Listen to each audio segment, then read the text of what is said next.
Pronto, pode parar. Eu Gravando. dei um pause ela. Pode para gravar. Aí. Gravando. Bem, primeiro eu queria. Boa noite a todos, bem-vindos.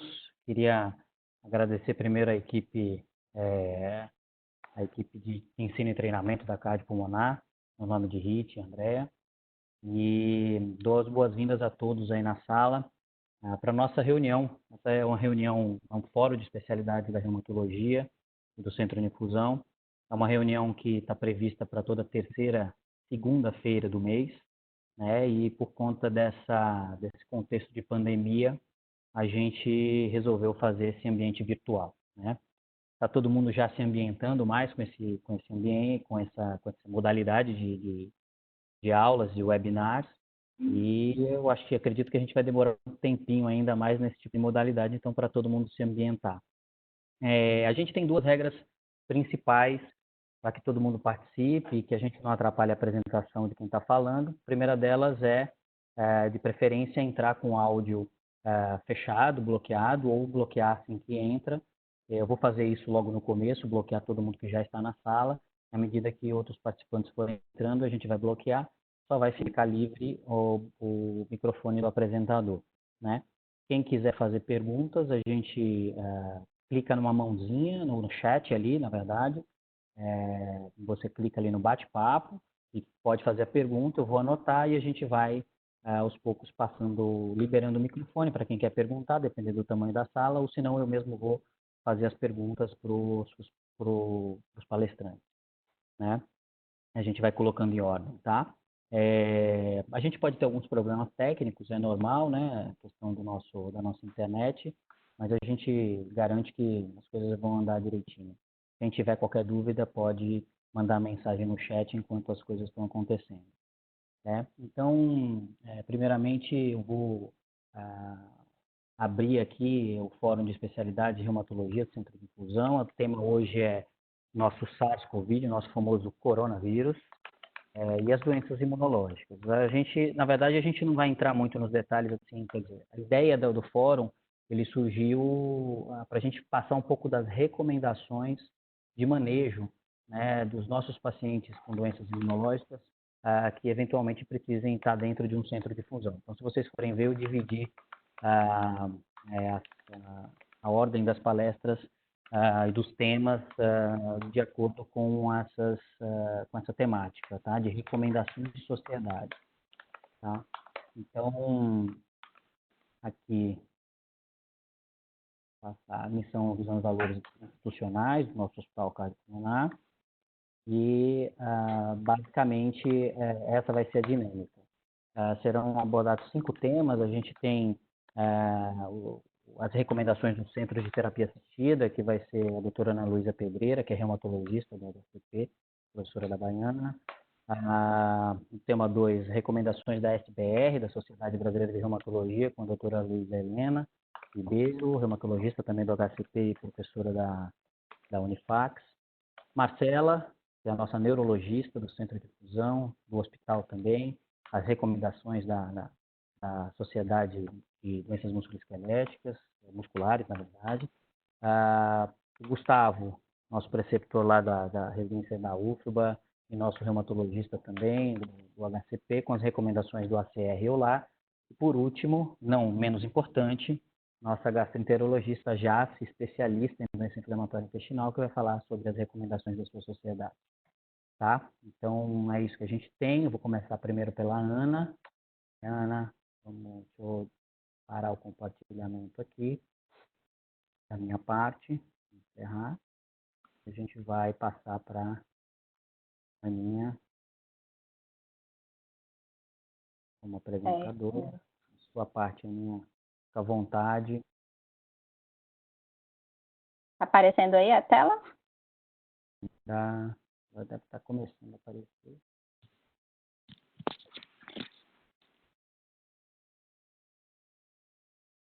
A tela tá aparecendo? Tá certinho? Não, ainda não. Não? Pelo menos para mim, não. Peraí.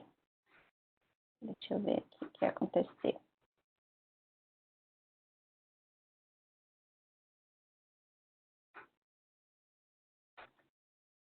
compartilhar minha janela de reunião, não é isso?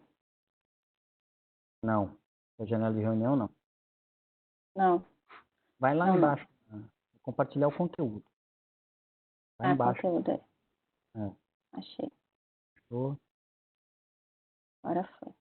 Lá. Isso. Pronto. Perfeito. Boa noite a todos. Como já fui apresentada, meu nome é Ana Luísa Pedreira. Gostaria de agradecer a oportunidade, né, e a oportunidade de a gente estar discutindo esse tema tão importante. Eu fiquei responsável por falar sobre a recomendação do Centro de Terapia Assistida. Bom, essa aula é baseada em 2 documentos principais. Um foi publicado dia 25 de março pela Sociedade Brasileira de Reumatologia e o segundo foi publicado agora dia 11 de abril pelo Colégio Americano de Reumatologia, né, com as orientações para os serviços de terapia assistida. Para a gente poder falar um pouco sobre orientações para terapia assistida, nós temos que avaliar 3 fatores que podem impactar nessa assistência, né? Primeiro, avaliar qual é o impacto da terapia biológica em um paciente potencialmente infectado pela Covid-19. A gente tem poucos dados em relação a isso, mas a gente deve estar pesando também esse fator. O segundo é qual o impacto de alterar ou interromper um paciente que já está em uso de terapia biológica, né, nesse cenário, qual seria o impacto sobre a atividade e doença desse paciente. E o terceiro pilar que a gente tem que avaliar é a importância de garantir o acesso do paciente ao tratamento, né, do serviço se organizar para que a gente consiga garantir o acesso e a continuidade do tratamento. Sobre o primeiro fator, questão do impacto no paciente que pode estar potencialmente infectado, a gente não tem dados ainda na literatura, né, para avaliar se esses desfechos vão ser piores ou não. O que a gente tem de dados sobre Covid-19 em doenças reumáticas faz parte dos dados que estão sendo disponibilizados pela Aliança Global de Reumatologia. Eu peguei esses dados agora sábado, então a gente tem 334 pacientes cadastrados nesse registro, né, com doenças reumáticas que tiveram o diagnóstico confirmado de Covid-19. Desses, 36% de artrite reumatoide, 77% deles acima de 65 anos, e a gente tem um dado aqui que 36% desses pacientes estavam em uso de drogas biológicas, né? Mas a gente não tem como avaliar se isso é um fator de risco, não existe como ter esse tipo de análise agora. Dos desfechos, nós temos registrados 19 desfechos de óbito e 128 de hospitalização, né? Totaliza 38% dos pacientes que tiveram necessidade de hospitalização. E apesar da gente não ter dados relevantes em relação ao impacto da terapia biológica, a gente tem, sim, na literatura, muitos dados que mostram que a atividade de doença é um fator que piora, né, que é o fator de risco para infecções e infecções graves dos nossos pacientes, né? Então, por exemplo, nessa coorte de 6.242 pacientes com artrite reumatoide, houve um aumento, quando a gente tinha um aumento de 0,6 pontos no DAS 28. Esse aumento no DAS 28 representava um aumento do risco de 25% de internações hospitalares, de infecções com necessidade de internação hospitalar nos pacientes reumáticos.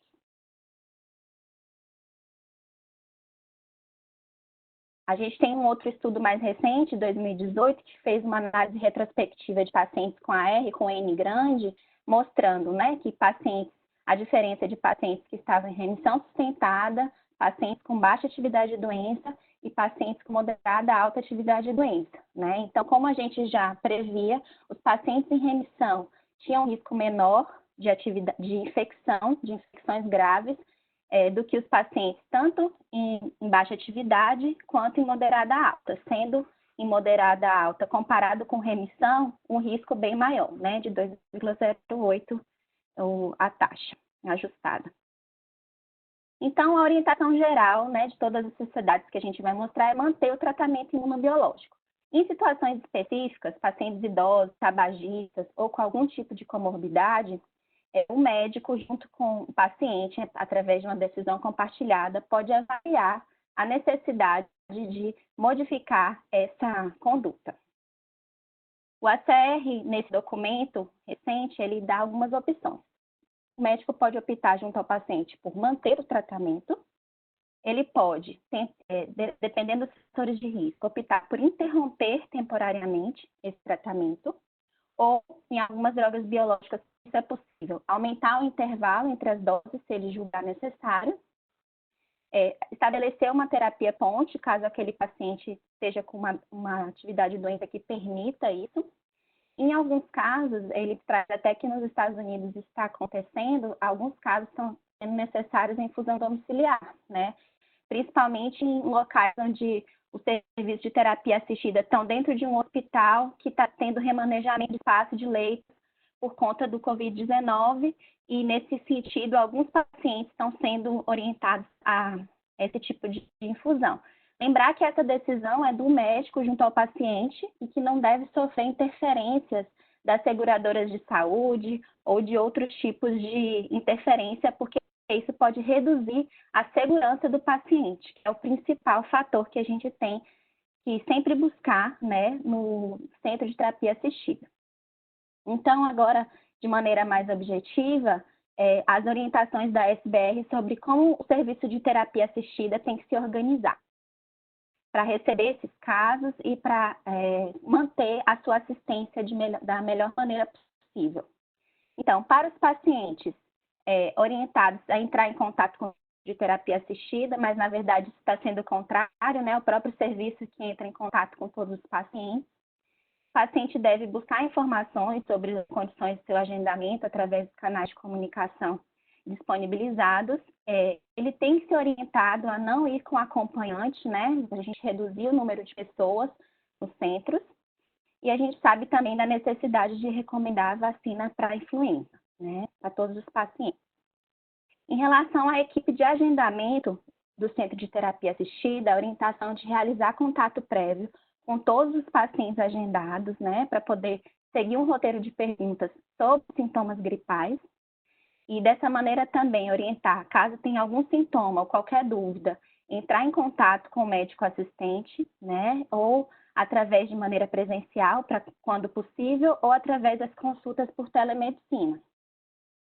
Reforçar também que o serviço tem canais de comunicação abertos, que os pacientes têm que estar aptos, né, eles têm que entender quais são esses canais de comunicação para poder entrar em contato, considerar um tempo mínimo de 10 minutos entre cada agendamento e solicitar aos pacientes que cumpram com esse horário solicitado. A gente sabe também da necessidade de suspender visitas de representantes comerciais, isso já está acontecendo, né, por conta mesmo já da organização da indústria, além do questionamento dos sintomas, como a gente já citou. Se possível, sempre aferir a temperatura antes da admissão do paciente no centro e disponibilizar todos os recursos para adequada higienização. Isso a gente sabe, né? A necessidade de ter disponível a pia com sabão, o álcool gel para esses pacientes higienizarem. Aumentar o espaçamento entre as cadeiras também no ambiente de espera, né? Na sala de espera do centro. Bom, existe a orientação dos colaboradores utilizarem máscara cirúrgica também, né? Nesse documento ele fala que apenas se você não tiver como ter certeza se os pacientes estão ou não com sintomas gripais. Mas a gente sabe que na prática, até mesmo pelos decretos da própria prefeitura, os serviços essenciais, os colaboradores devem utilizar máscara cirúrgica, né? Ou algum outro tipo de máscara que possa proteger. E remover, né, da sala de espera qualquer tipo de revista ou objeto que possa ser passível de manipulação. Na equipe de atendimento nos consultórios, a gente sabe de todos os protocolos padrão que já estão sendo estabelecidos, né? É necessário ter uma sala específica destinada a atendimento, no caso de um paciente, porventura, ir ao centro com sintomas gripais, né? Então, ele deve ser atendido em uma sala específica destinada a esse tipo de atendimento. E, claro, a necessidade da avaliação médica, né, que é uma necessidade, na verdade, em todos os casos. O centro de terapia assistida é justamente porque a terapia vai ter uma assistência completa. Por isso, a avaliação médica é obrigatória, não só nesse cenário de Covid, mas em todos os cenários mesmo. E também a parte logística, né, do serviço de terapia assistida vai ter que estar bem organizado, o coordenador vai ter que organizar bem essa parte logística, porque para estar sempre checando os níveis de estoques de materiais, de medicamentos, né? Inclusive nos Estados Unidos, eu não sei se a realidade aqui no Brasil, não ouvi falar ainda se está acontecendo isso, mas o próprio documento do ACR fala que muitos centros estão com falta do tocilizumab, né, por conta do uso que está sendo feito em alguns pacientes com Covid, então é um medicamento que pode acabar no estoque, por isso tem que estar sendo checado para manter sempre os estoques mínimos para a continuidade do tratamento e estabelecer os fluxos prioritários de segurança para os pacientes, né? Inclusive também planos de contingência, isso tem que estar bem organizado dentro do serviço.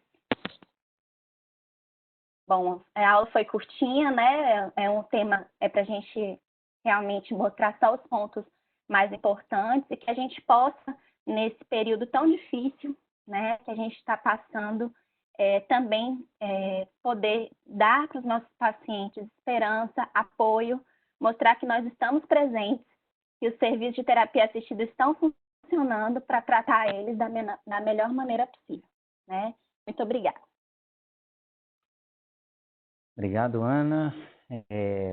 Na verdade, eu vou pedir para que quem tenha perguntas coloque no chat ou para a gente poder, eu acho que melhor a gente responder no final, porque as aulas, teoricamente, são montadas para serem aulas curtas, aí de no máximo 7 a 10 minutos, para que depois a gente tenha um pouquinho mais de tempo para poder responder as perguntas que eu acredito que sempre vão surgir, né? Então, vamos para o próximo tema, vai ser a doutora Isa. Ela vai falar para a gente sobre as recomendações da Sociedade Brasileira de Reumatologia frente a essa pandemia de Covid. Deixa eu ver aqui.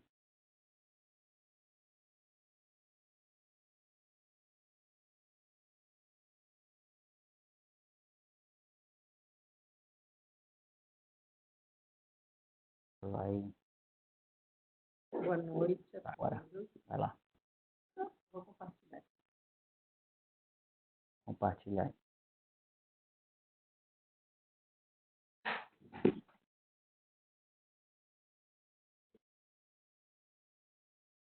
Aparecendo aí? Apareceu? Bom, pessoal, boa noite.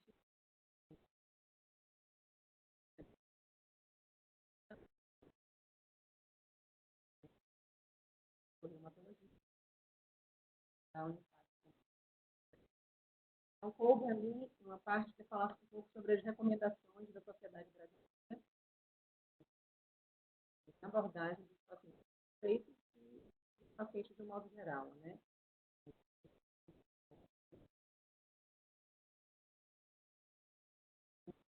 Essa dificuldade de abordar não é uma realidade, então, os especialistas que tratam de doenças é sempre um grande desafio.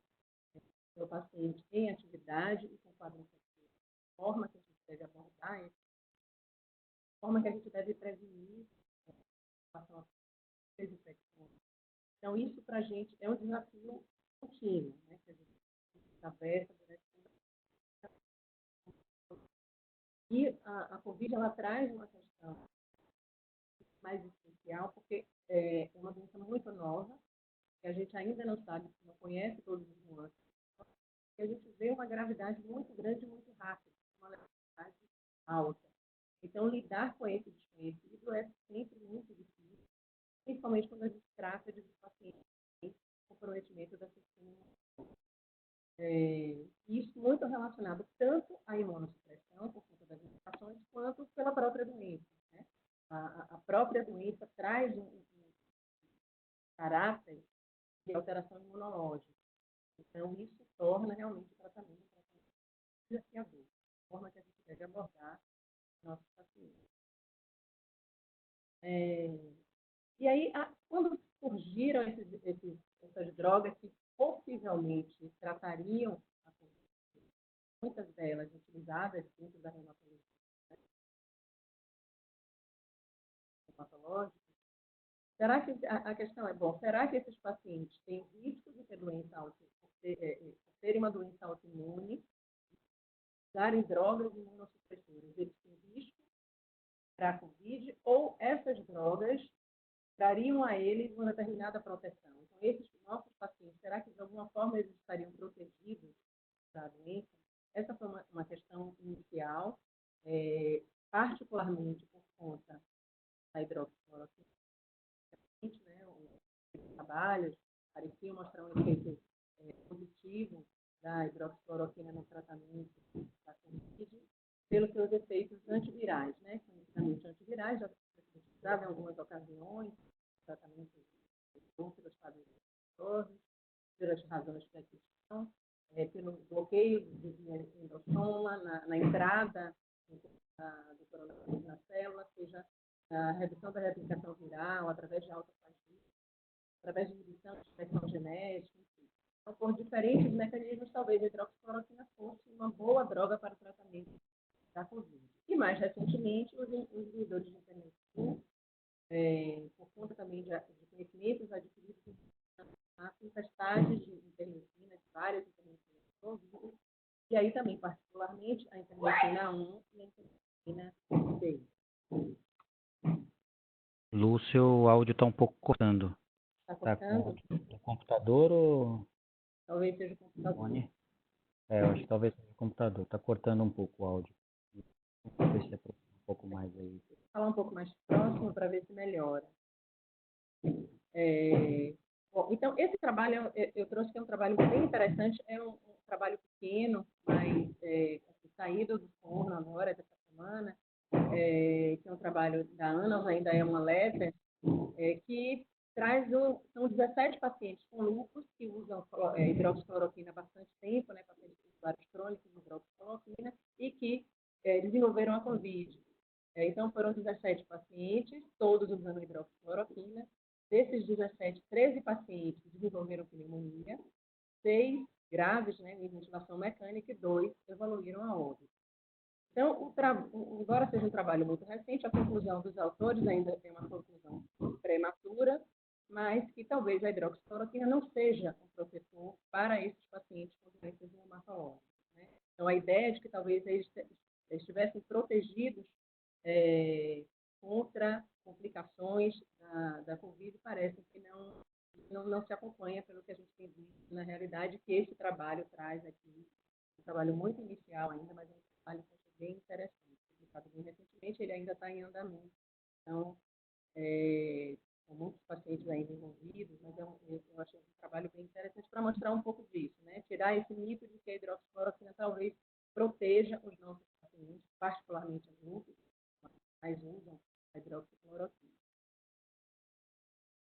Então, a gente vai para a questão do tratamento desses pacientes. Como é que a gente deve tratar esses pacientes que estão, sim, sob maior risco de doença, por serem pacientes portadores de doenças autoimunes e estarem em terapia de imunossupressão.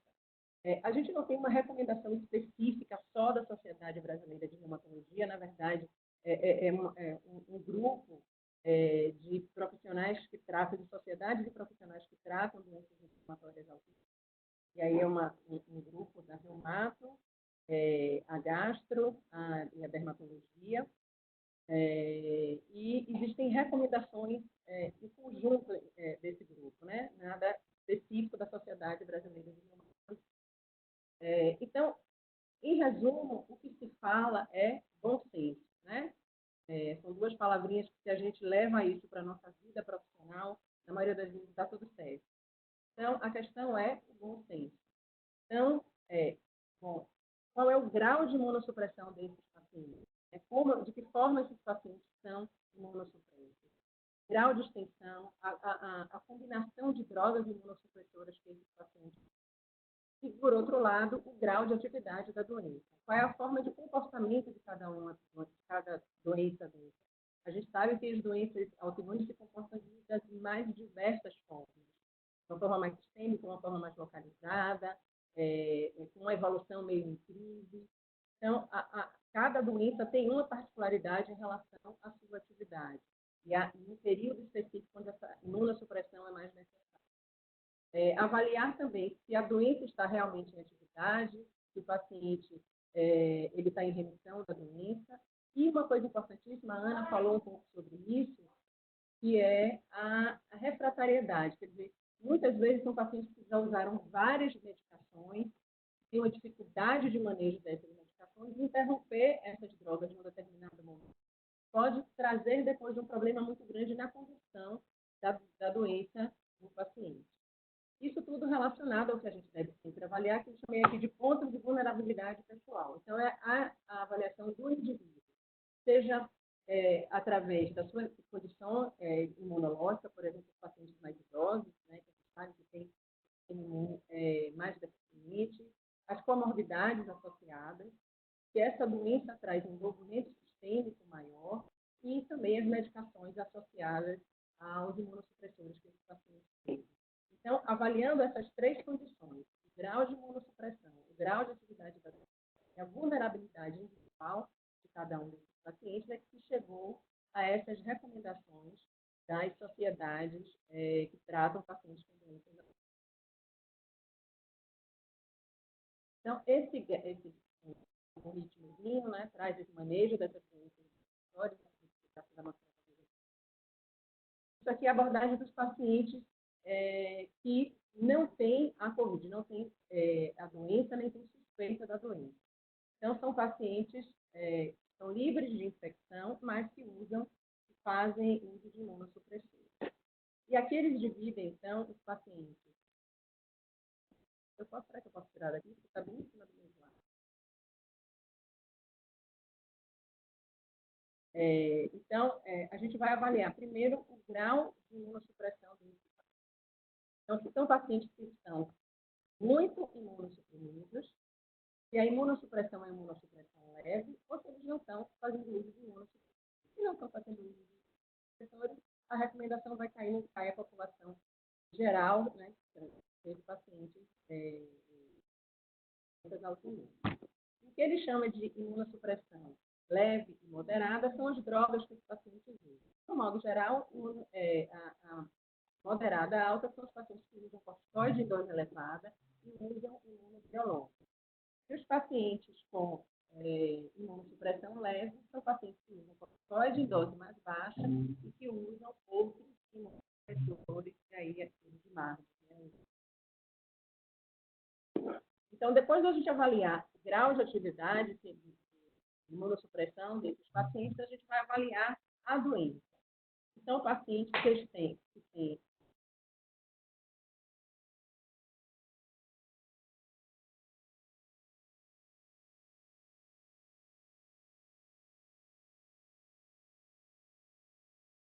geral vai manter essa imunossupressão. Porque são pacientes que estão em atividade da doença e que estão muito imunossuprimidos. Então, se eles estão muito imunossuprimidos, provavelmente é porque eles precisam dessa imunossupressão. Então, de um modo geral, a orientação é que a gente mantenha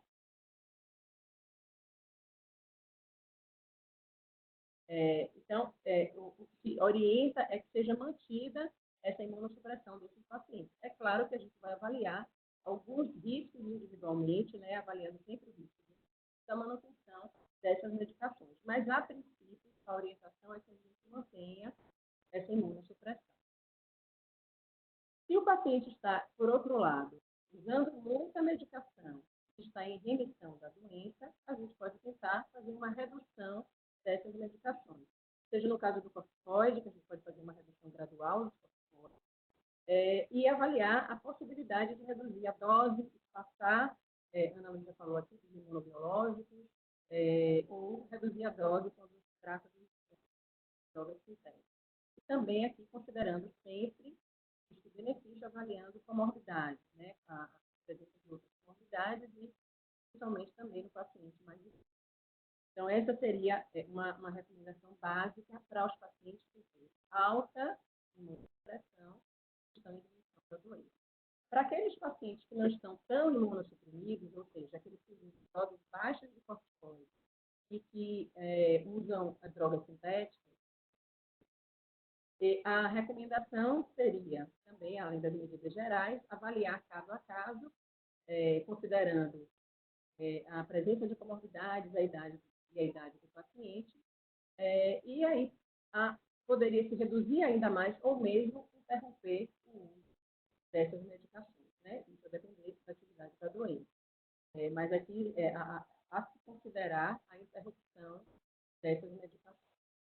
Se os pacientes não estão usando imunossupressor, como eu falei, a condução do caso vai ser o que a gente faz habitualmente na população geral, né?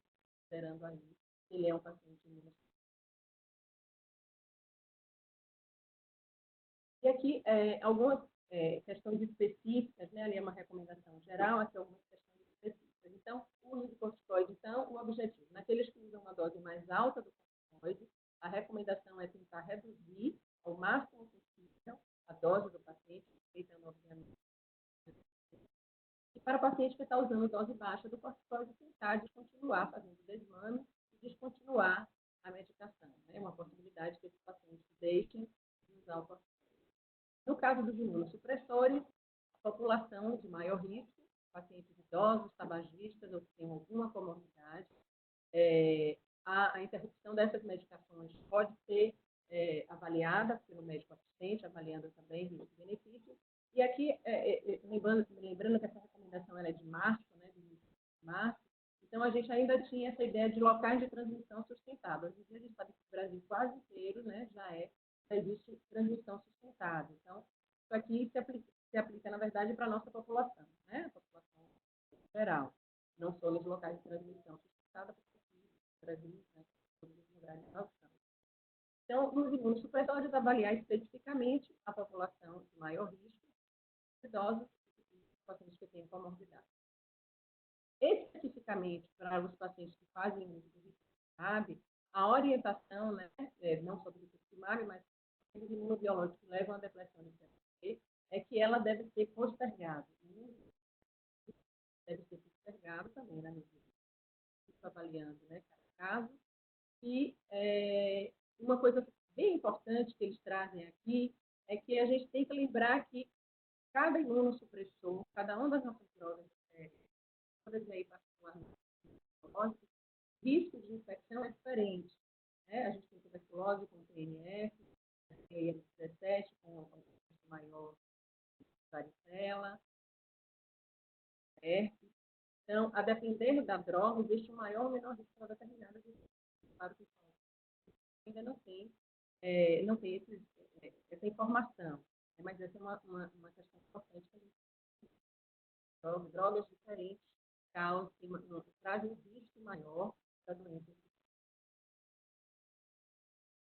Em relação ao ibuprofeno, também a gente já viu alguns trabalhos mostrando que aumenta o risco de gravidade, né, Então, a recomendação também é que, se possível, utilize com cautela ou não utilize o ibuprofeno, várias outras drogas que podem essa não seria um problema. E Ana também falou aqui que é verificar a situação vacinal do paciente, essa sempre é uma dúvida do paciente. Eu vi muitos pacientes questionando a vacina agora. A recomendação é que os pacientes se vacinem. As co-infecções são muito frequentes em hospitais, então é importante que os pacientes se vacinem, particularmente vacina a influenza, pneumococcus e saúde. Então, se os pacientes não tiverem sido vacinados, é importante ser orientados a se vacinar. E a última recomendação, nos casos, eu estava falando aqui, tem que ter os casos de pacientes que não são suspeitos nem têm a Covid confirmada. Como agir em relação a esses pacientes? Então, via de regra, a suspensão dos imunossupressores. O paciente tem infecção, a orientação é que essas drogas, salvo algumas exceções, então, isso aqui baseado em alguns, o hidroxicloroquina e inibidores de sejam mantidos, já que eles parecem trazer um benefício mais do que a hidroxicloroquina, mas a orientação dessas drogas, né? E sempre avaliar o risco-benefício de cada um, mais uma vez, a questão do bom senso. Então, a questão pacientes com lesão grave de órgão-alvo, com risco iminente de vida, por doença autoimune. Por outro lado, são pacientes que têm infecção pela Covid, infecção leve. Será que a gente vai suspender o imunobiológico, o imunobiológico que está usando, para evitar que ele tenha uma consequência maior? Então, casos individuais devem ser avaliados, caso a caso, essa questão. Mas são situações que já começam a surgir, né? Esses casos onde são pacientes têm uma doença autoimune momentaneamente grave, tem uma infecção leve. Se a infecção é grave, aí não tem dúvida de a gente suspeita que quadro leve, essa seria a dúvida, né? O paciente leve que tem uma lesão de órgão-alvo grave. Esse imunossupressor deve ou não ser suspeito. Que a sociedade traz é isso, né? A gente sempre deve avaliar o risco. Esse aqui, Ana falou um pouquinho desse trabalho, eu não vou falar de novo. Então, registros globais, né, do mundo inteiro, a gente já tem. Eu olhei hoje, são 6.300 casos somáticos.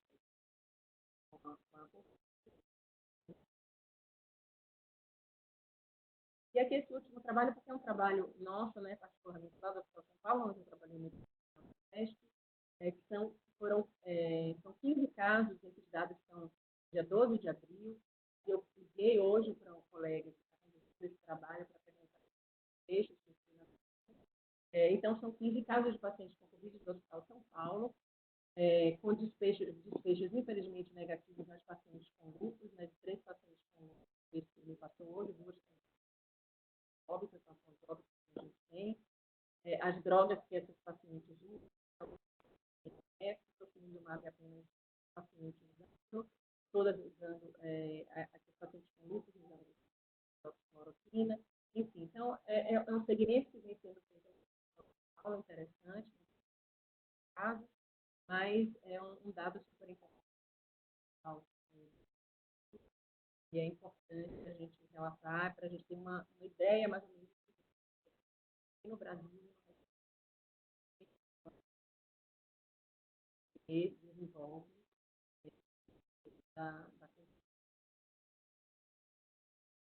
É isso, gente. Obrigada. Acho que a aula está gravada também.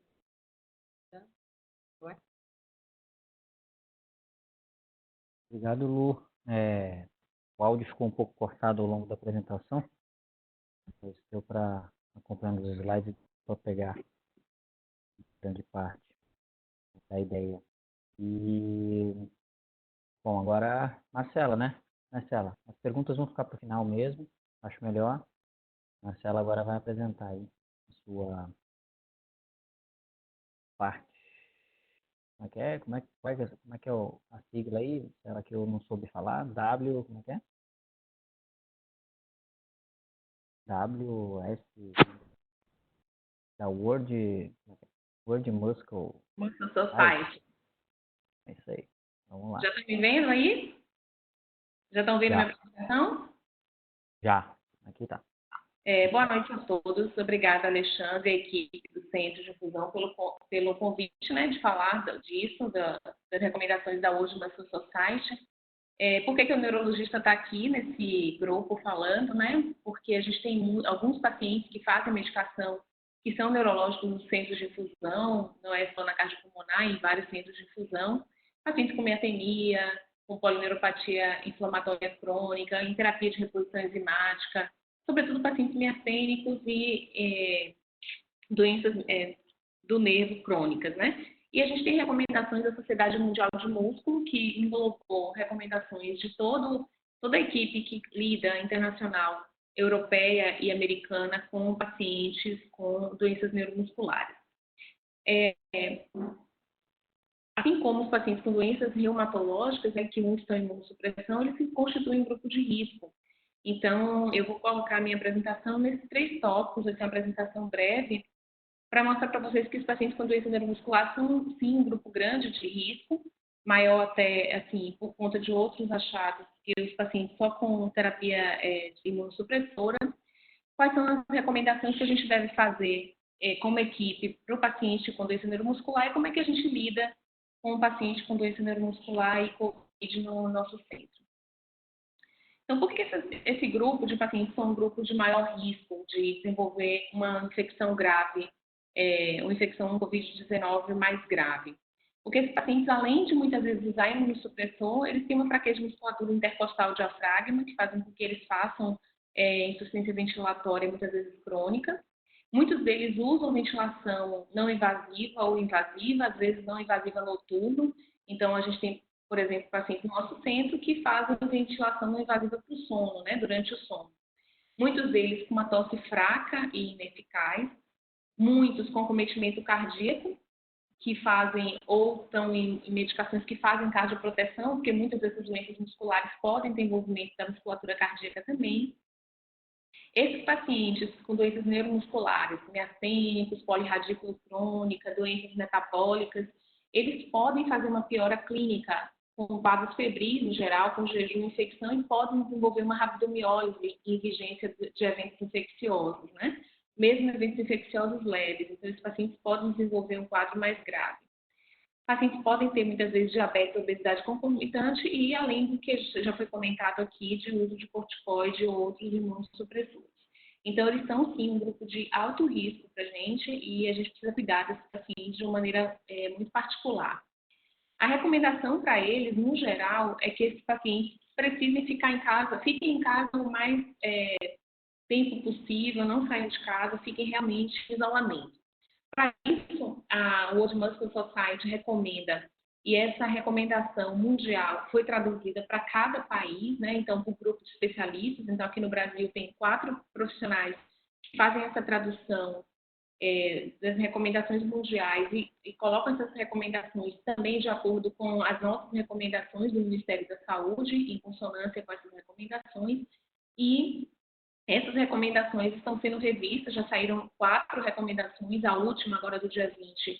Eu não quis colocar aqui porque ela ainda não está traduzida e validada para o português, mas tem em várias línguas disponíveis.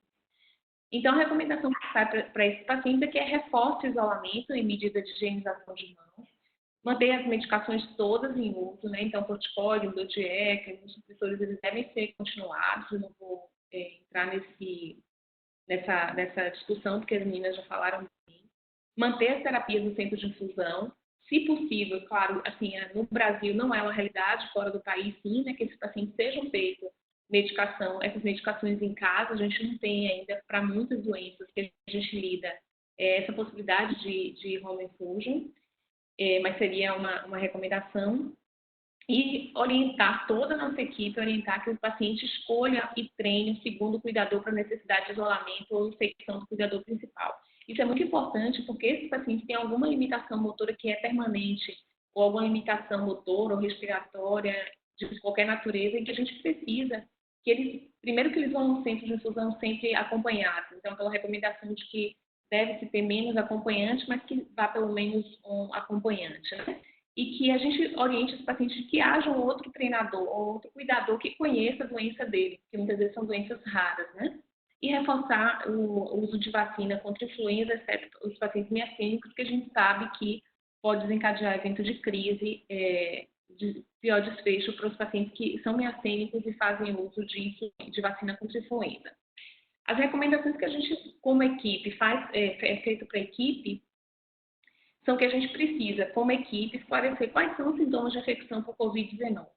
Isso é muito importante para os pacientes que tenham já algum envolvimento respiratório, porque muitas vezes eles podem ter doença, Covid, e achar que é uma piora respiratória por conta da piora da doença em si, e não por infecção aguda. Claro que Isso se extrapola, mas essa recomendação que é feita, né, que se reforce quais são os sintomas da infecção.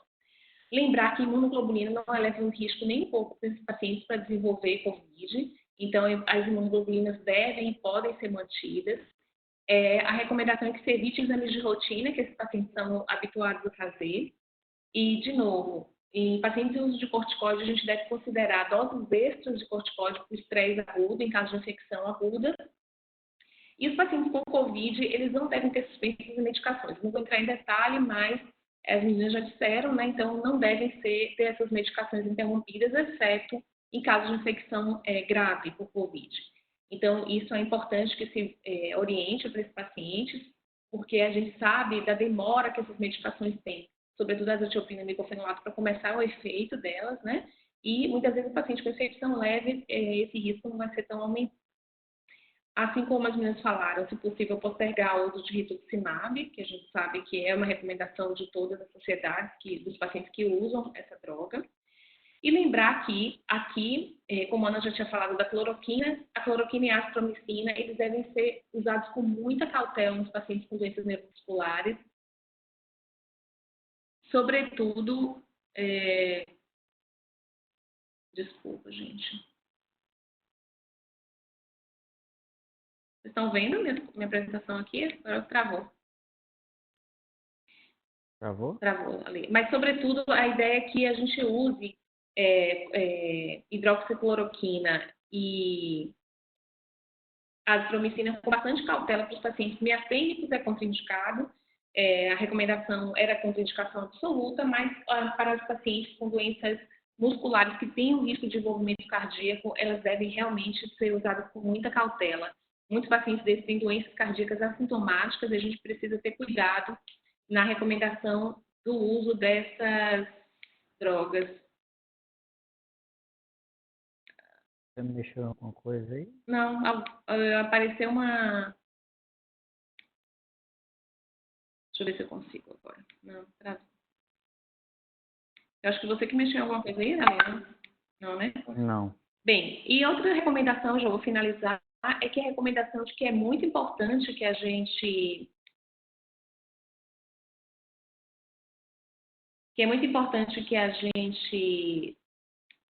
oriente os pacientes, é que muitos desses pacientes que usam ventilação não invasiva, essas máscaras de ventilação não invasiva são altamente dispersoras de vírus. Então, esses pacientes realmente que usam ventilação não invasiva e que não estejam infectados, eles podem frequentar o centro de infusão. Então, reforçar a necessidade de ter um contato prévio com a recepção do enfermeiro da unidade que marca esses pacientes, saber se esses pacientes usam ventilação não invasiva, se tem algum sintoma respiratório. Porque se esse paciente tiver algum sintoma respiratório e usar ventilação não invasiva, durante a infusão, eles devem estar, a equipe deve estar toda protegida. Esses pacientes devem ser recomendados a usar máscara oronasal, não máscara mais nasal somente, e se eles precisarem internar, a gente faz uma recomendação específica para a internação desses pacientes, né? Com os cuidados respiratórios mais rigorosos, assim, para uso de ventilação não invasiva, eles devem ser entubados mais precocemente. Bem, era isso. O Alexandre pediu para falar rapidinho, mas a gente realmente, as recomendações são pequenas, mas não menos importantes por conta desses pacientes terem risco de desenvolver doença muito mais severa, né? A gente não tem nenhuma publicação ainda sobre casos, né? Mas a gente tem ouvido casos de relatos no mundo afora, assim, os pacientes, em geral, têm tido um desfecho ruim. Tá? Obrigada, Alexandre, mais uma vez, estou à disposição para dúvidas. Obrigado, Marcela. Vamos lá. Agora, seguindo nossa programação, Gustavo agora. Gustavo. Muda aí o seu... Ela... Eu vou sair. Tem que sair. Pronto.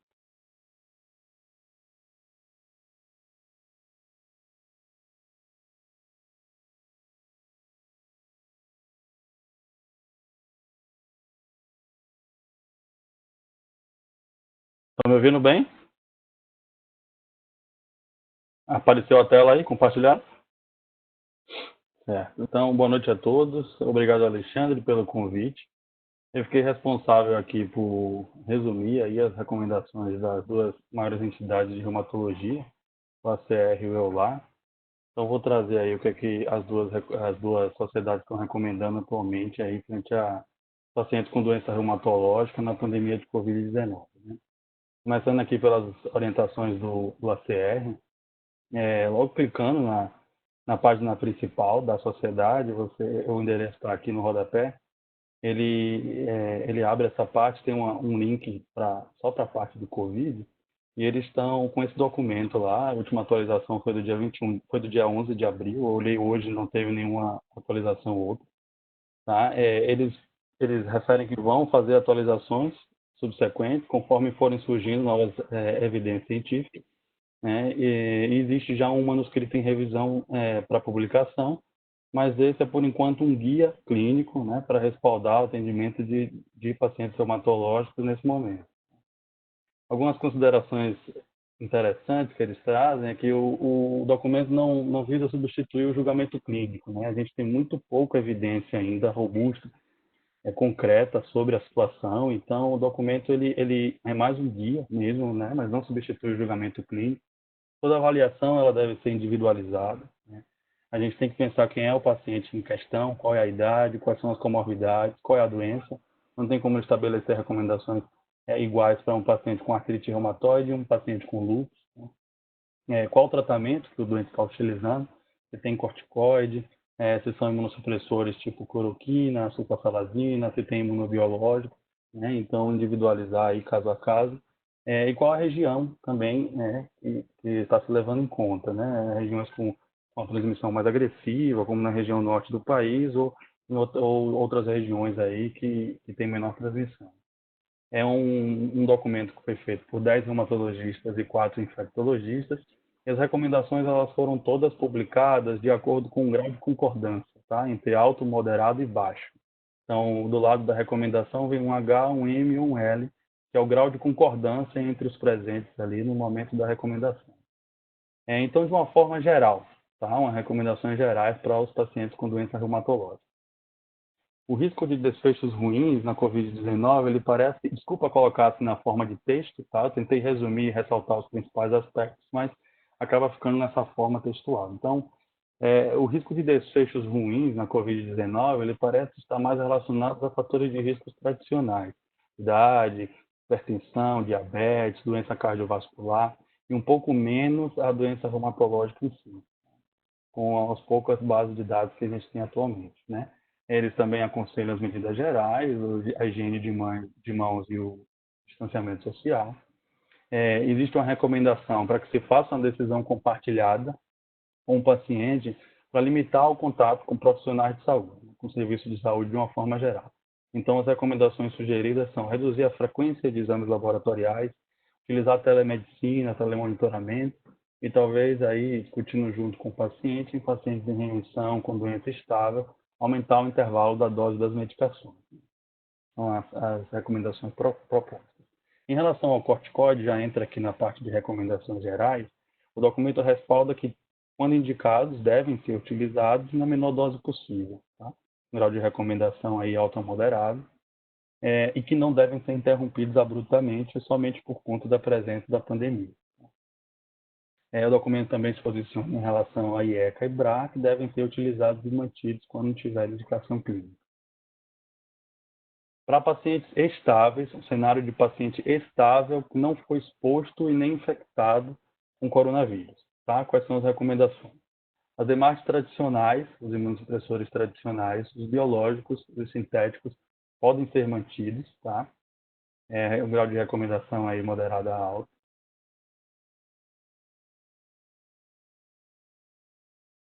O denosumab pode ser mantido também, e a dose pode ser postergada aí por 2 meses, o intervalo habitual de 6 meses pode ser aumentado para 8 meses aí, na vigência da pandemia, um grau de recomendação aí de concordância moderada a alto também. E o pacientes com histórico de doenças reumatológicas com manifestações ameaçadoras à vida, né, manifestações do sistema nervoso central, manifestações renais graves, pulmonares graves, pacientes com acometimento cardíaco grave, não devem reduzir dose de imunossupressores. Novamente, ressaltando aqui o contexto de pacientes estáveis sem exposição à infecção ao coronavírus. Aí ele faz um painel de recomendações específicos para pacientes com lúpus, né? Pacientes diagnosticados com lúpus na fase atual devem iniciar cloroquina e hidroxicloroquina na dose máxima, grau de concordância alto. Indicado o belimumab também pode ser iniciado, grau de concordância moderado. Né? E em gestantes, cloroquina e hidroxicloroquina deve ser mantida na dose habitual. Aqui é a mesma coisa, pacientes não expostos, não infectados. Sobre pacientes diagnosticados agora com doença reumatológica, tá? Na vigência da pandemia. Quais são as recomendações? Cloroquina e hidroxicloroquina pode ser utilizado, no caso indisponível, considerar tratamento com outro DMARD tradicional, grau de concordância alta ou moderada. Aqui ele projeta cenários onde existe uma possível falta de cloroquina e hidroxicloroquina e de inibidores de interleucina 6. Né? A gente sabe que essas medicações estão sendo utilizadas aí, estão sendo estudadas, na verdade, para o tratamento da Covid-19. Então, ele já faz aí algumas recomendações baseadas num cenário futuro aí, possível, em que essas medicações não estejam mais disponíveis. Tá? Então, caso indisponível a cloroquina, pensar em outro DMARD tradicional. A anti-interleucina 6 pode ser utilizada para pacientes com diagnóstico de doença reumatológica agora. Caso indisponível, considerar outro DMARD imunobiológico, grau de concordância aí moderado. Caso doença ativa, um DMARD tradicional pode ser iniciado, grau de concordância alto. Para pacientes refratários a DMARD tradicional, um DMARD biológico pode ser iniciado, também um grau de concordância alto. Indicado, aqui no contexto de artrite, tá? Um corticoide em baixa dose, até 10 mg por dia de prednisona equivalente, ou anti-inflamatórios podem ser utilizados, grau de concordância moderada a alta. E pacientes com doença ameaçadora à vida podem receber corticoide em alta dose. Essa etapa aí do documento, que ela respalda o reumatologista e diante de uma doença reumatológica, você precisa tratar a doença. Tá? Não é para ficar dando analgésico, não é para ficar dando anti-inflamatório, subdose de corticoide. Respalda o reumatologista que diante de um diagnóstico novo de doença reumatológica, trate o doente. Tá? Trate como a gente trata. DMARD tradicional, refratários, considerar biológicos, tá? E cloroquina para aqueles que tiverem indicação e corticoide em alta dose para quem tiver doença ameaçadora à vida. Ainda um tópico interessante que ele traz é que, diante da pouca evidência existente do uso de cloroquina e hidroxicloroquina em pacientes com Sjögren, ele não deve ser iniciado de rotina. Tá? Um grau de concordância aí do painel moderado para essa recomendação. No caso agora de tratamento de pacientes que tiveram uma exposição ao coronavírus, uma exposição sabida ao coronavírus e que permanecem assintomáticos, tá? Pacientes com doença reumatológica. O que a gente deve fazer segundo o documento do ACR? Cloroquina, sulfa e anti-inflamatório podem ser continuados, tá? Uma recomendação aí, um grau de concordância moderada alta. Outros DMARDs tradicionais, DMARDs biológicos, exceto anti-interleucina 6 e os sintéticos, aqui sintéticos eu falo os pequenas moléculas, os inibidores de JAK, estes devem ser interrompidos temporariamente. Até quando? Até que o paciente teste negativo para COVID-19, caso seja optado por fazer o teste, ou se não for optado por fazer o teste no paciente assintomático, se ele ficar 14 dias sem sintomas. Tá? Então, cloroquina, sulfa e anti-inflamatório pode manter, suspender os demais até o teste ou até 14 dias. Em decisão compartilhada com o paciente, o documento traz que o anti-L6 pode ser mantido, grau de recomendação moderado por aí. Tá? E no contexto de um paciente reumatológico com infecção confirmada, né? O paciente que tem uma infecção confirmada pelo novo coronavírus, o que a gente pode fazer? Cloroquina, hidroxicloroquina deve ser mantido, todos os demais imunossupressores, exceto interleucina 6, interrompidos. Então, é a mesma coisa do paciente suspeito, do paciente com contato. Os pacientes com sintomas respiratórios graves devem interromper o uso de anti-inflamatório, um grau de concordância moderado. E em decisão compartilhada com o paciente, a anti-interleucina 6 pode ser mantida, o grau de concordância aí também moderado. Então, na vigência da infecção, a princípio a gente vai deixar só cloroquina, em casos aí individualizar caso a caso, decisão compartilhada, manter a anti-interleucina 6. Lembrar de casos sintomas respiratórios graves, suspender também anti-inflamatório não hormonal. Em relação ao EULAR, né, quais são as recomendações do EULAR? Chequei hoje novamente. Por enquanto não existe nenhum documento formal do EULAR em relação ao manejo dos pacientes com doença reumatológica, tá? Durante a pandemia. Uma iniciativa muito interessante do EULAR é essa base de dados que faz parte da Aliança Global. Começou com essa base de dados do EULAR e foi expandida. Onde está lá disponível no site, você entra, tem um link para a parte de Covid-19 e lá qualquer reumatologista pode entrar e reportar um caso de Covid-19 em paciente com doença reumatológica. Tá? Eles trazem aqui essa recomendação de quando deve ser reportado. No paciente que tem pelo menos 7 dias de sintomas. E a lógica disso é para que já se tenha alguma noção ali sobre o desfecho do paciente. Se precisou de internação, se ficou grave, se permaneceu com sintomas leves. Então, pelo menos 7 dias, tá, de doença. E interessante que eles trazem aqui reporte aquilo que você sabe. Né? O questionário é bem extenso, mas você não precisa de todas as variáveis ali, não precisa de tanto preciosismo, é reportar aquelas informações que você tem na mão. Tá? Aqui embaixo, aí no rodapé, o endereço para essa base de dados. Para quem está à frente disso é um português, Pedro Machado, que estuda bastante homeopatia. Então, essa base de dados eles estão atualizando, tá, no site. Você consegue entrar e olhar. Essa aí foi do dia 21 de abril, onde eles tinham 249 pacientes em 22 países, com 110 hospitalizações e 37 mortes. Vou falar aqui brevemente de como estão esses resultados aí, não era bem o escopo da aula, mas só para trazer algumas coisas interessantes aí que eles colocaram. Em relação à idade, a gente vê mais ou menos o que está sendo descrito para a população geral, uma concentração de casos acima dos 40 anos e mais da metade dos casos, pelo menos, aí reportados com 61 anos ou mais. Em relação às comorbidades, poucos pacientes com nenhuma comorbidade, só 27%. Como tem sido reportado para a população geral, a maioria dos pacientes portadores de hipertensão, né, seguidos de doença pulmonar, diabetes e doença cardiovascular.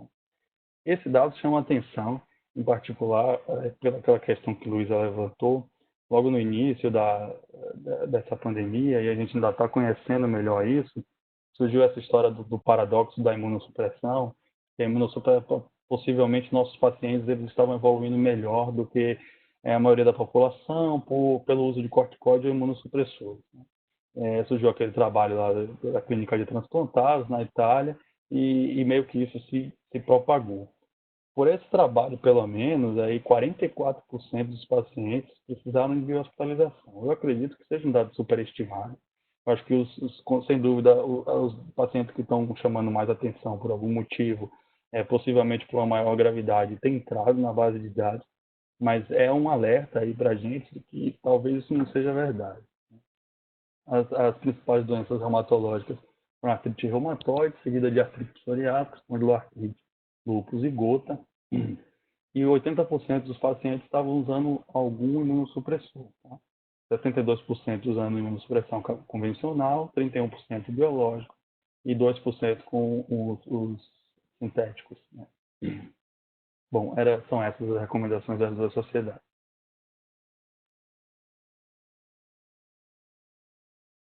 Obrigado, Gustavo. Vamos agora para a nossa gastro do grupo. Jaci, você começa a sua partilhando aí. Vamos seguir. Tudo certo? Com a visualização? Pronto. Boa noite, gente. Meu nome é Jaciane, sou Jaciane Fontes. Sou a gastroenterologista do SIM. Obrigada, Alexandre, pelo convite. Tenho muito orgulho de fazer parte desse time. E fui convidada para falar sobre doença inflamatória intestinal e Covid-19. Minha apresentação vai ser curta, rapidinho. Vou falar das recomendações mundiais e as recomendações do GDIB, que segue as recomendações mundiais. O GDIB é o Grupo de Estudo de Doença Inflamatória Intestinal do Brasil. Bom, só para contextualizar, os grupos que trabalham com doença inflamatória no mundo inteiro também criaram uma plataforma semelhante a essa que Gustavo acabou de apresentar, eu lá. Então, existe uma plataforma para registro de casos de Covid-19 em pacientes portadores de doença inflamatória intestinal. Esse slide aqui eu fiz ontem. Até ontem eram 707 pacientes, mas hoje, aqui um pouquinho antes da apresentação em 3, já temos 798 casos. A maioria deles, até ontem, 248 estavam nos Estados Unidos, seguido da Espanha, França e o Brasil, com 11 casos. Quando a gente olha o contexto da doença, a gente percebe que segue mais ou menos esse fluxo que Gustavo acabou de falar. Aqueles pacientes com mais idade, mais comorbidade, são os que mais morrem, né? Dos pacientes acima de 80 anos, a mortalidade chega a 30%. E, no geral, a mortalidade geral, se a gente não levar em consideração idade nem comorbidades, a mortalidade em portadores de doença inflamatória intestinal está girando em torno de 4%. As sociedades que trabalham com doença inflamatória, todas elas, principalmente a europeia, está tentando estratificar esse nosso paciente de doença inflamatória com níveis de risco para pacientes com doença inflamatória relacionada à Covid-19. Na verdade, não é um risco de contrair a doença, mas sim um risco de um possível curso mais grave da doença.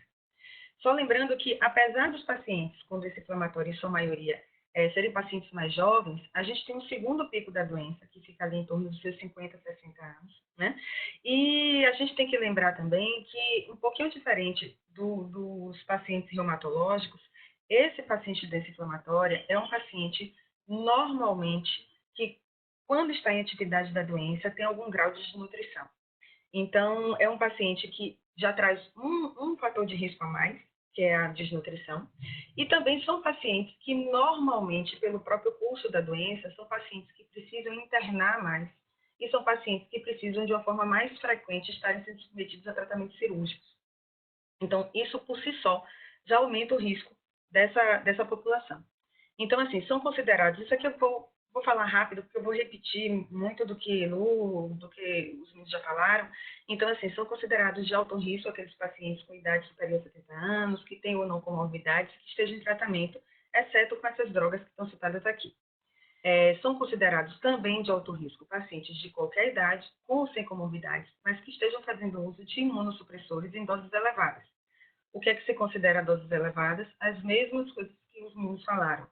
Corticoide acima de 20 mg dia, ou as primeiras 6 semanas do anti-TNF, que é justamente a fase de indução em que o nível da medicação está mais alto. Além disso, pacientes que tenham doença em atividade moderada a grave, ou pacientes que necessitem suporte nutricional, porque esses pacientes já têm algum grau de desnutrição. De médio risco são os pacientes que estão fazendo uso dos imunossupressores, dos imunobiológicos, e também pacientes que estejam em terapia, monoterapia com TNF ou em terapia combinada, desde que esse paciente seja estável. E de baixo risco são aqueles pacientes que usam somente aminosalicilatos, terapias tópicas, antibióticos, antidiarreicos, que a gente usa muito pouco, e a budesonida. O GDIB tem nos proporcionado encontros que estão sendo muito gratificantes com grupos de doença inflamatória, grupos grandes que já têm um centro formado, um centro que atende mais de 5.000 pacientes, como o centro de Danese, em Milão, na Itália, e também com o centro de doença inflamatória em Madrid. Então, a gente tem feito alguns encontros e compartilhado muito das nossas experiências e aprendendo muito com eles, porque são países que já enfrentaram o pico da doença, né? Então, eles já têm muito mais experiência com isso do que nós, principalmente aqui na Bahia. Então, assim, as orientações gerais e os centros de infusão, a Aninha já falou. É importante considerar que a doença inflamatória, por si só, não parece ser um fator de risco para infecção pelo coronavírus. No caso particular dos pacientes de doença inflamatória intestinal, a gente tem que lembrar que a presença de náuseas, vômitos, diarreia do abdominal podem ser sintomas da doença de base, mas também podem ser sintomas da Covid-19. E as drogas utilizadas para o tratamento da Covid-19 também podem causar esses sintomas. Então, o gastroenterologista vai ter que estar sempre com o radar ligado. Rastrear a Covid-19 antes de iniciar a supressão, isso é uma coisa que principalmente a espanhola, bateu muito. Então, assim, vai entrar no nosso checklist o rastreio para a Covid-19. Todas elas colocam que, assim, de todas as drogas que a gente utiliza, que a gente tem que ficar realmente mais preocupado é o corticoide, quando está com a dose mais alta, então a gente tem que tentar ao máximo progredir o desmame desse corticoide. No caso da comboterapia, que é algo que nos preocupa muito, que a gente na gastro tem muito hábito de fazer, né, com o anti-TNF sempre associado ao azathioprina, ao methotrexate, isso tinha deixado a gente com um nível de preocupação muito alto, porque o paciente, em teoria, estaria mais exposto, e assim, a nossa tendência estava tentando ver se a gente tirava pelo menos o imunossupressor, mas essas conversas têm servido para nos tranquilizar um pouco, no sentido de cada caso tem que ser analisado de forma individualizada. Se o paciente está em remissão da doença, né, está sem sintomas, tem exame endoscópico mostrando cicatrização de mucosa, ou seja, ele está em remissão profunda, já tem mais de um ano, esse paciente sim, você pode pensar em tirar o imunossupressor. Mas se é um paciente mais grave, você acabou de iniciar a comoterapia, ele não deu tempo ainda a fazer os exames de controle, entendeu? Você vai manter.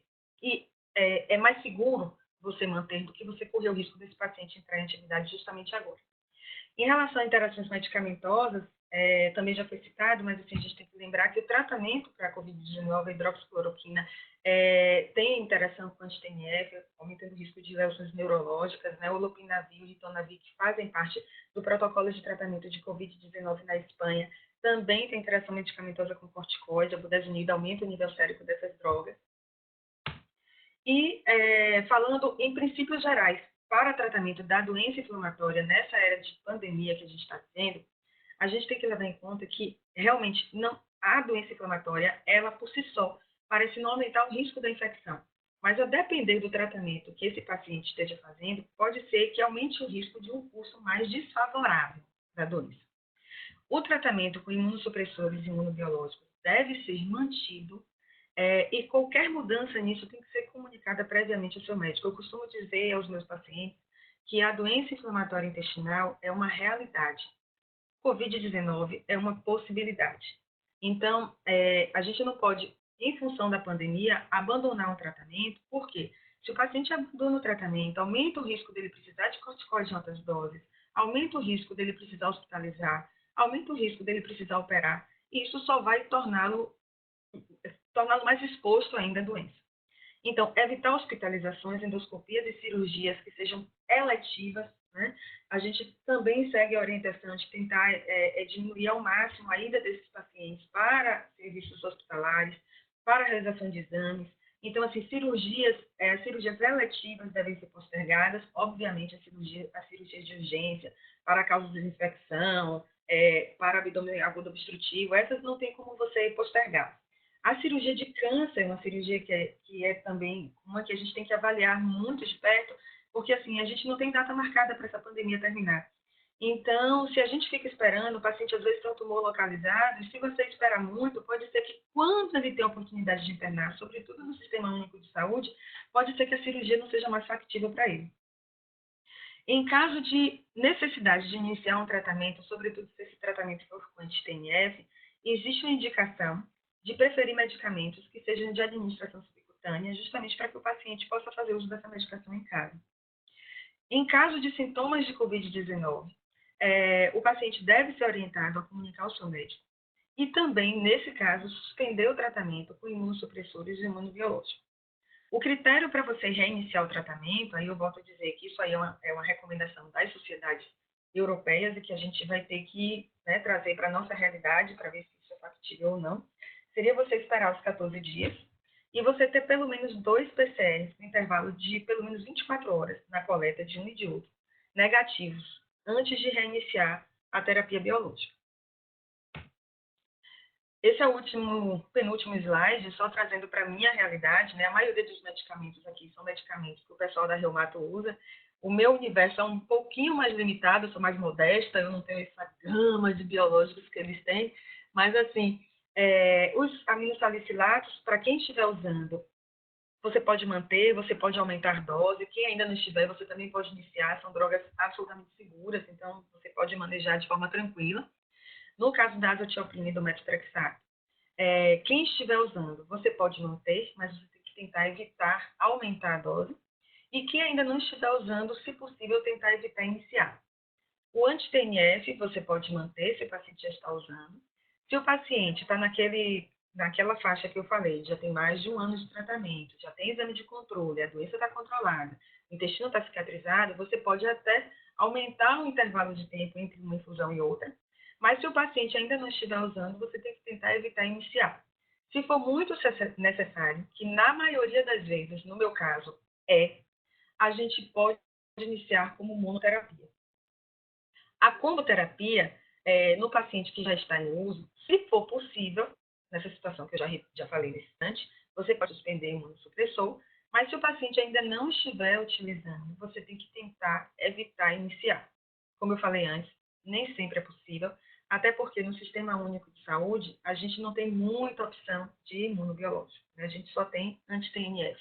Então, a gente tem que lutar com as armas que a gente tem e nem sempre é possível a gente tentar evitar.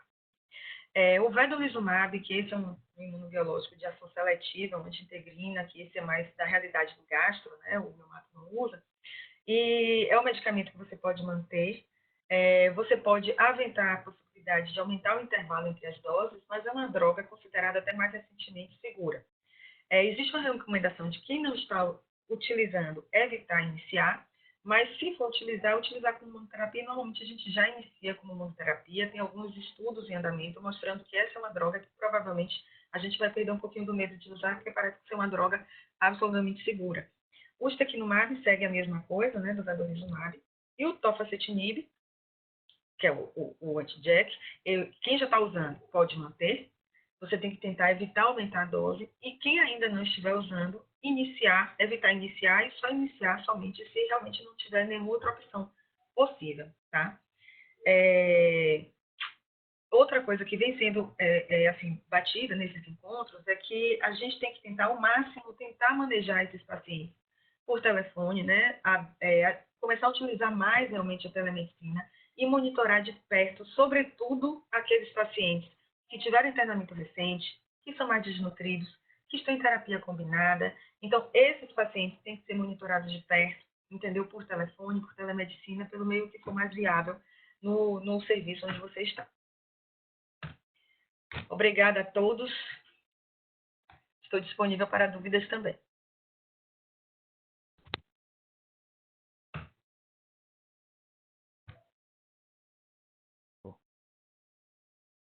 Pessoal, eu queria agradecer aí a disponibilidade de todos os nossos colegas serem rápidos, concisos. A nossa ideia aqui não era debater tratamento nesse primeiro momento, nem fisiopatologia, nada, era só a gente passar um panorama de recomendações. Todos nós estamos tendo atualizações constantes, acho que praticamente todo mundo já não aguenta tanta webinar aí durante a semana, é tão cansativo, mas ao mesmo tempo que é cansativo, o que a gente tem que pensar é que a gente precisa se ajudar. Eu acho que esse é o momento de a gente trocar pelo menos algumas ideias, alguns casos, e gostaria que quem quiser fazer uma pergunta aí para os nossos palestrantes, que se coloque aí à disposição, ou coloca a pergunta no chat, ou se não, levanta a mãozinha aí, e a gente vai liberando o microfone para as perguntas, tá? Deixa eu ver aqui, tem alguém que já quer fazer alguma pergunta?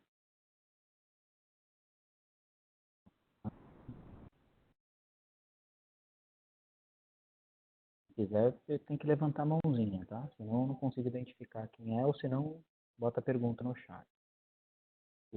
Na verdade, eu tenho algumas considerações a fazer como moderador, e espero ser rápido. Do ponto de vista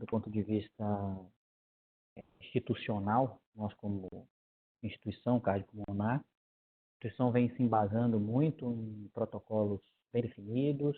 A gente sabe que fazer ciência nesse momento, com tudo, com essa avalanche de coisas acontecendo, é sempre muito difícil. E a gente sabe o quanto essa informação que chega para a gente, ela é modificada a cada minuto, né? A gente tem algumas recomendações em termos de cuidados gerais. Acho que logo na primeira palestra sobre os centros de terapia, ela colocou muito bem isso.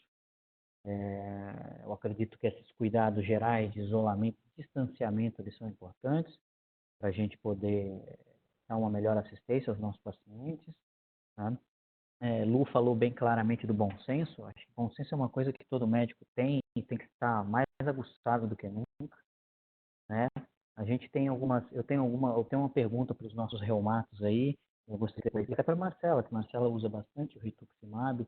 A gente viu aí que nas recomendações o rituximab está sempre assim, olha, melhor a gente empurrar e tal.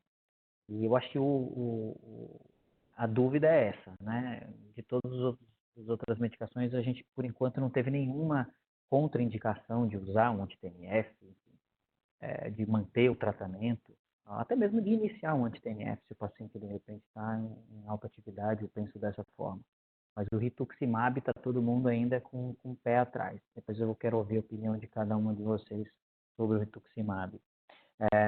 Isso ela falou bem dos pacientes dela. Os pacientes neurológicos, eles têm esse quadro um pouco mais grave, por conta da fraqueza de musculatura respiratória. Isso traz, às vezes, necessidade de ventilação, enfim, não invasiva. Isso é custoso para os pacientes graves, que geralmente são pacientes graves que acabam indo para o tratamento no centro de infusão. A gente tem que ter um cuidado maior, né? O Gustavão falou muito das nossas recomendações europeias e americanas. Eu gostaria muito que a gente conseguisse trazer para a realidade brasileira, né? Nós estamos aqui num centro de referência, num hospital de alto nível. Isso talvez não funcione quando você, de repente, está lá na cidade de Pirá, né? Ou se não, lá no sudoeste da Bahia, em que você não tem essa possibilidade de recomendações de tratamento. Mas as coisas básicas foram bem passadas, em termos de suspensão de droga, o que você pode deixar ou não. Acho isso bem interessante.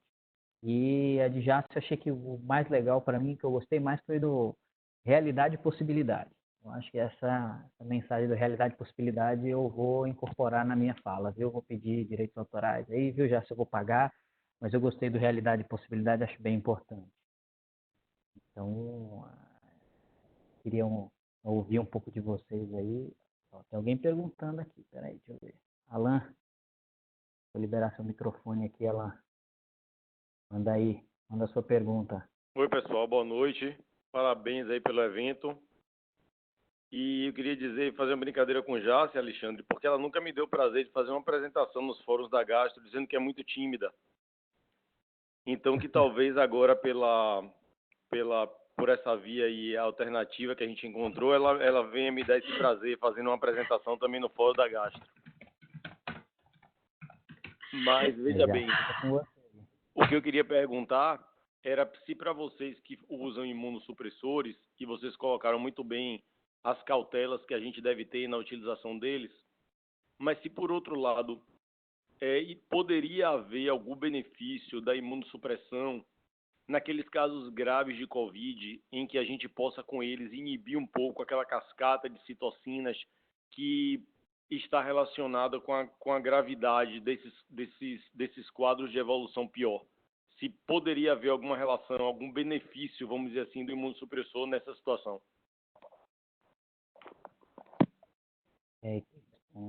Quem pega? Alan, o Gustavo aqui. O racional teórico para isso existe, né? Está saindo desde o início dessa história toda da pandemia. Alguns autores aí falando da tempestade de citocinas, comparando com a situação que a gente conhece bem, que é a síndrome de ativação macrofágica, né? Mas ainda é tudo na base do achismo, né? Os estudos estão em andamento, né? Infelizmente, tudo que tem saído aí tem sido de baixa qualidade, né? E a gente está aguardando, né? Por enquanto, não tem como a gente indicar essas medicações para esse paciente.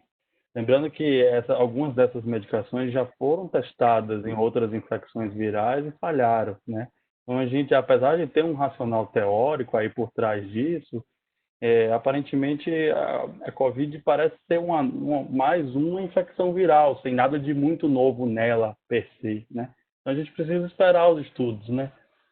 Depois daquele entusiasmo inicial aí com cloroquina, anti-interleucina 6, agora todo mundo começou a respirar mais aí e tentar mais aguardar aí melhores informações do que tá aí tratando com um monte de coisa aí que foi ventilada e que não mudou a história da Covid por enquanto em lugar nenhum, né?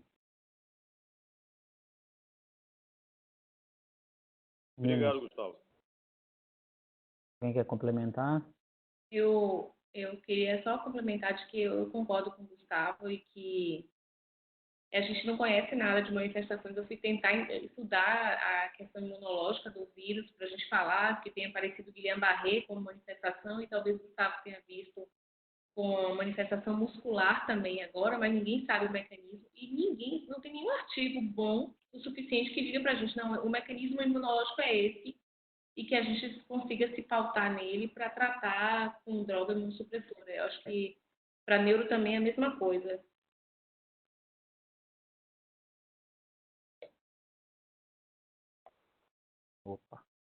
Opa. Vai lá, Alan. Alan? Oi, Alex. Botou a mãozinha de novo aí, quer perguntar? Não, só para agradecer mesmo. Obrigado, gente. Tá bom. E a nossa, quem que vai responder o rituximab aí? Quem quer, né? Quer pegar a bola? Para mim é fácil, viu, Alex? Eu tenho alternativa.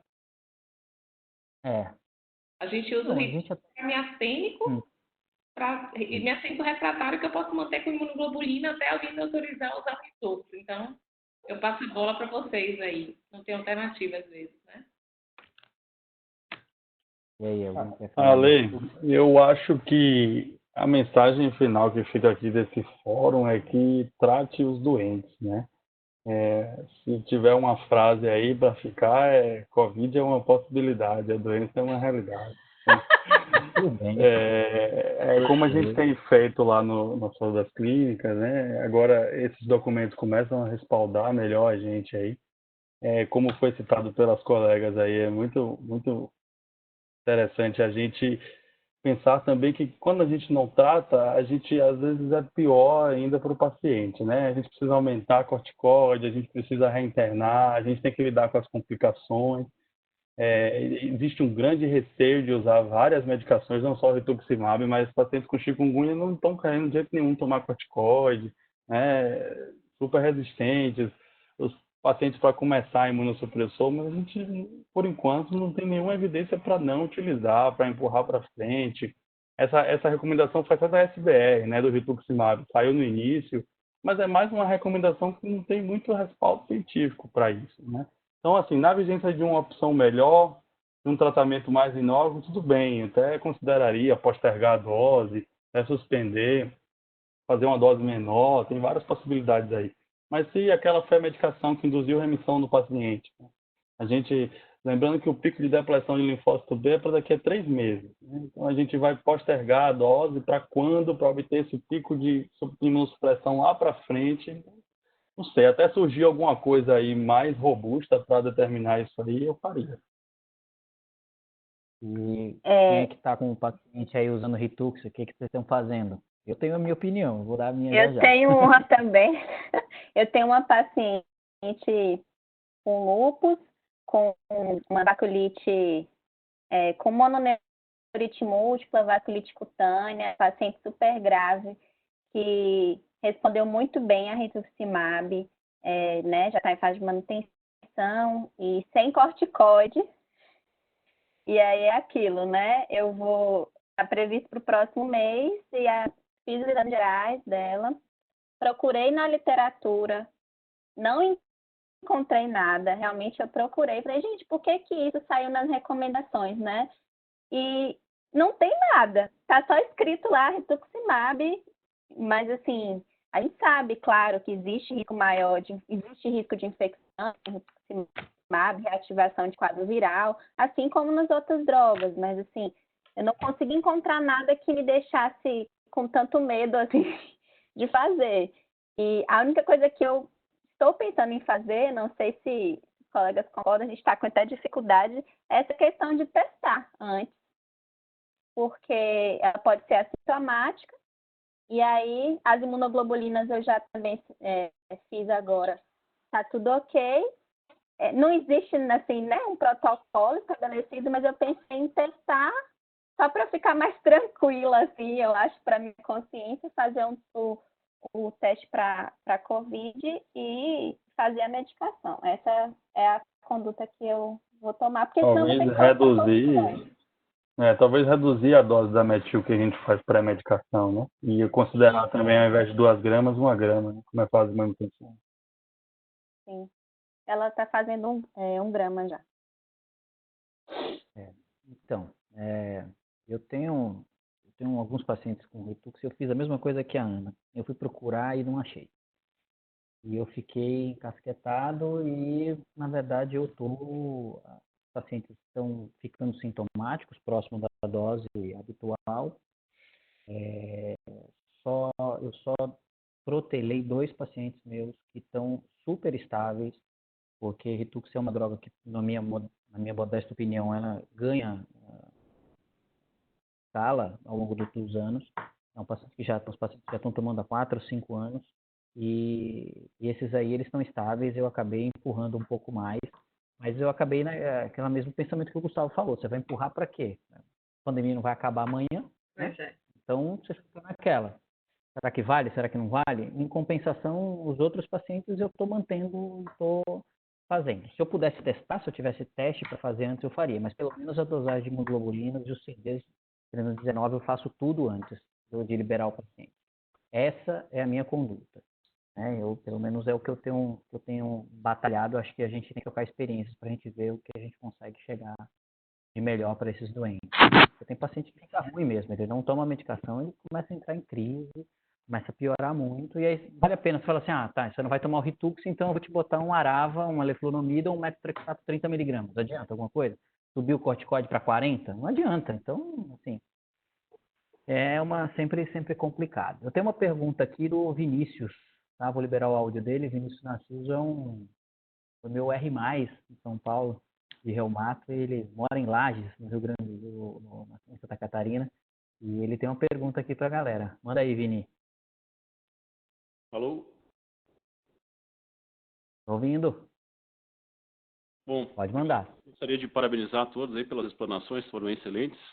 E eu sei que as recomendações mundiais falam todas que a gente tem que deixar 14 dias de pacientes assintomáticos e mais a realização do PCR. É só uma questão de interpretação, né? A gente está vendo que o PCR ele tem alguns picos de que você consiga, quando você consegue fazer o PCR, né? Porque não é uma realidade muito fácil no nosso país, principalmente no serviço público, quando a gente consegue, ele sabe que ali até o 7º, 14º dia, no máximo, é o que ele tem de pico de positividade, né? O que os colegas acham, têm a debater a respeito de fazer os exames sorológicos, que dosem, então, separadamente IgG e IgM, talvez agora a gente está falando em testes que tem IgA também, para poder levar em consideração a reintrodução dos medicamentos. Isso você quer dizer para os pacientes que são testados positivo antes? Não entendi. Isso. O paciente que fez o diagnóstico de COVID com PCR inicial interrompeu o tratamento, né? Se na hora de você reiniciar o seu tratamento, o que se recomenda é que fique 14 dias a partir de dias assintomáticos, né? Do último dia assintomático, 14 dias, e a realização de mais 2 exames PCR com intervalo de pelo menos 24 horas. A grande maioria das recomendações é isso que a gente vê para que você possa reiniciar o tratamento. Tá. Né? E aí, pega essa aí. A janela imunológica do PCR, a gente sabe que ela tem uma positividade maior que o 14º dia de início de sintomas, né? Então, coincide mais ou menos com você iniciar os sintomas, e não quando você está terminando os sintomas. Tem quadros mais arrastados, e então, o que todas as pessoas que estão envolvidas acham de além de fazer o PCR, ou trocar a realização do PCR por um exame sorológico para a gente ver como é que está a condições de IgM e IgG desses pacientes, para ter um pouco mais de segurança pelo falso positivo, falso negativo, no caso do PCR, ali já que passou de 14 dias depois do último dia de sintoma, né? Vai aí.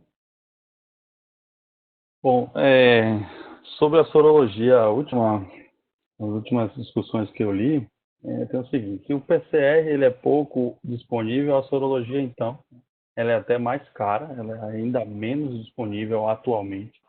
E o problema grande que eu vejo aí da sorologia é porque a gente ainda não conhece a sorologia.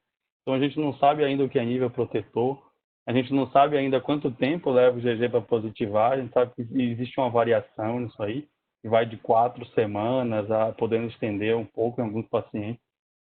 Então, eu acho que a sorologia para essa finalidade aí pode ser bem útil no futuro. Como tudo em coronavírus aí, as recomendações são bem dinâmicas, né? Mudam toda hora.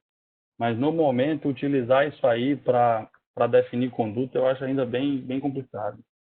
Esses colegas pensam diferente. Concordo com o Gustavo. Seria se a gente tivesse confiasse já no exame, eu acho que seria a melhor opção. Né? IgG, teoricamente, no período que o PCR já poderia estar baixo. Mas essa não é a realidade. Né? Ele vindo, a gente, com o PCR negativo, você já tem uma segurança um pouco maior, né? Você tem mais a replicação. Dá um pouco dessa segurança.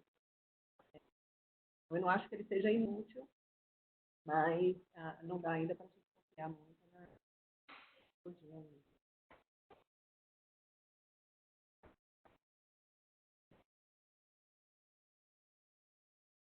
Tá, sim.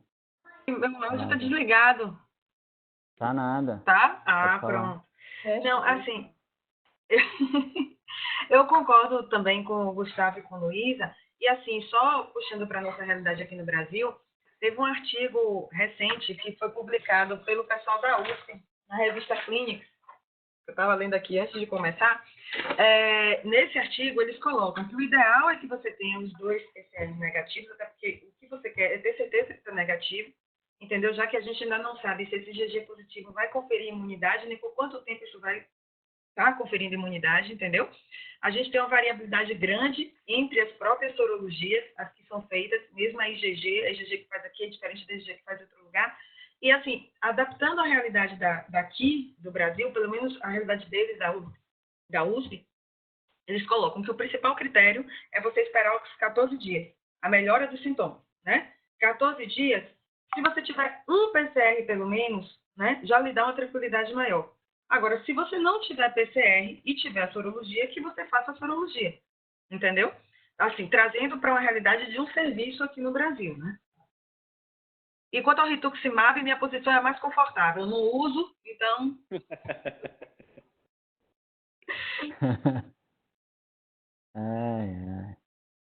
Tá joia. É isso aí.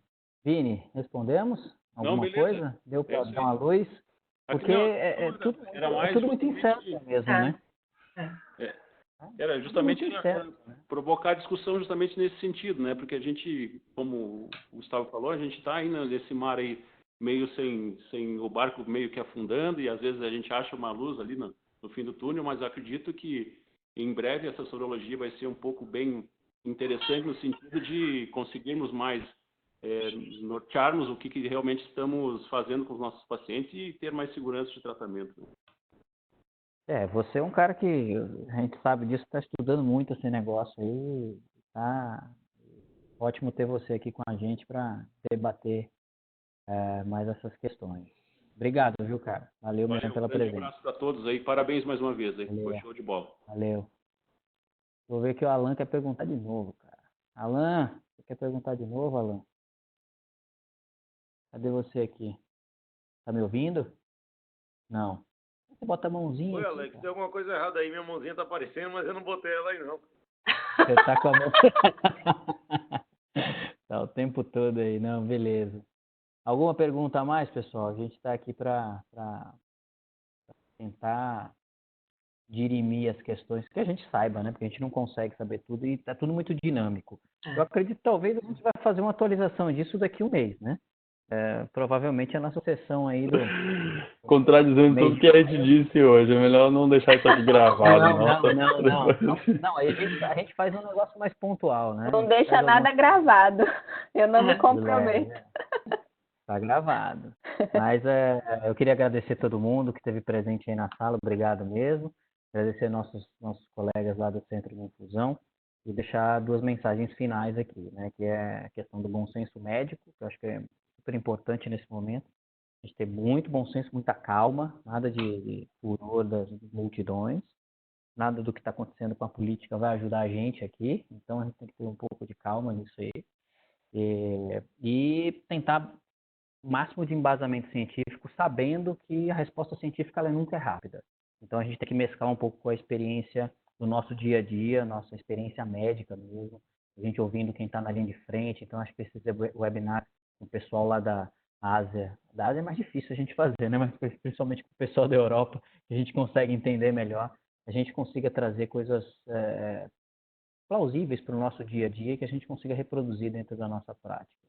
A gente, como instituição cardiopulmonar e como serviço de reumatologia e centro de infusão multidisciplinar, a gente está aberto a todo mundo aí colocar suas questões e dúvidas. Eu acho que talvez seja interessante numa próxima não trazer questões assim detalhadas ou recomendações, mas de repente experiências mesmo, né? Experiências de cada um, se alguém já tiver caso de Covid, colocar como é que foi, seus pacientes. Eu até agora, graças a Deus, nenhum paciente meu teve Covid, pelo menos que eu saiba, né? Mas acho que isso é importante que a gente traga para a realidade e para todos nós aqui. Ok? Alguém quer dar uma última palavra aí, amigos? Tudo ok? Boa noite. Obrigado, viu? Boa noite. Obrigado. Tchau, gente. Tchau. Boa noite. Boa noite.